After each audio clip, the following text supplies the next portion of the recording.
Hello everyone, I hope you're having a great day and welcome back to our study in Leviticus chapter 18. I will put out kind of a parental advisory on this chapter. Nothing too terrible in here, but probably not one that you're going to want to listen to with your children. You'll see why when we get to the outline. This outline is available for free download on our website, tobelikechrist.com, and there's a link down in the description. So now, jumping into our questions, when did the events of this chapter take place? God gave these laws, these prohibitions, these commands and instructions to his people, the Israelites, when they were in the wilderness on their way to Canaan. This was probably about 1490 BC, about 1500 years before Jesus was born. We've just got one term to define in this chapter, and it's the term Molech. The name Molech appears several times in the Bible, and Molech is called, quote, the abomination of the Ammonites in 1 Kings. He's always talked about in a negative light, a very negative light. Molech was a false god of the Canaanites, and the worship of Molech evidently involved burning children as sacrifices to him. 2 Kings chapter 23, verse 10.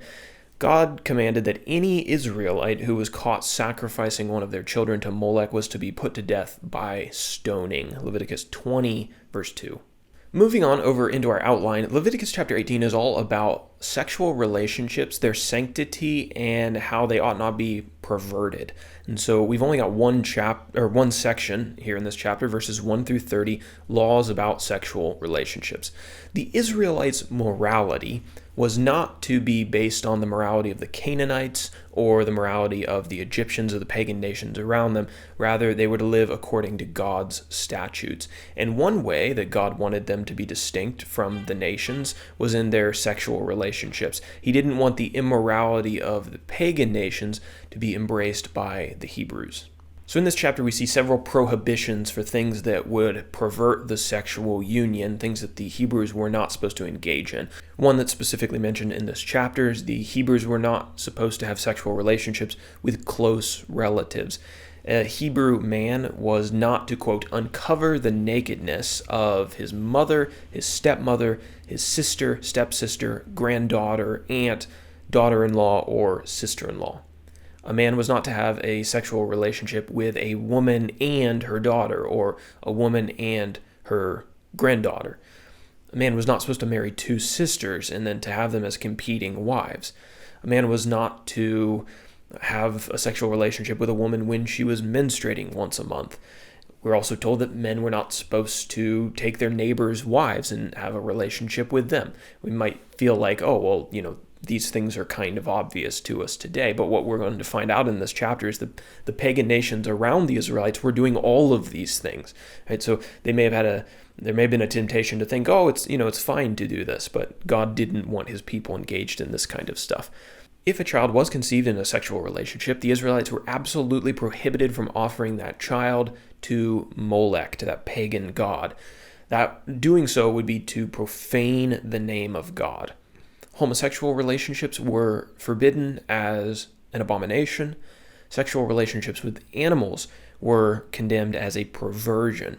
God told the Israelites that he would give them the land of Canaan. He repeated that promise to them, and that the land was going to vomit out the current inhabitants because they practiced all of these wicked sins and probably many other things. Right? The land was going to vomit them out. That's not my word. That word is the one used in the text. God gave the Israelites these laws so that they would not make themselves unclean in the same way and suffer the same fate as the pagan nations, as the Canaanites.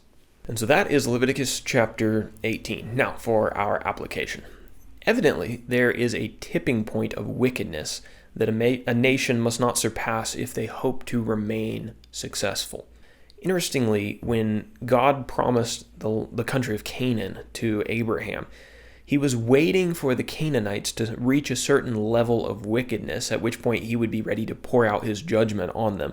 God told Abraham that he would give his descendants the land of Canaan when, quote, the iniquity of the Amorites was complete. Genesis chapter 15, verse 16. This gives us some insight into how God governs the nations. As one nation is filling up their cup of iniquity, getting to the point where God is ready to judge them, God may be raising up another nation in order to overthrow them. The earth, which is obviously under the direction of God, will eventually vomit out those who multiply perverseness on it. A land that once flourished to protect and to provide for a nation will grow sick of the poison of sin and vomit out the pollutants.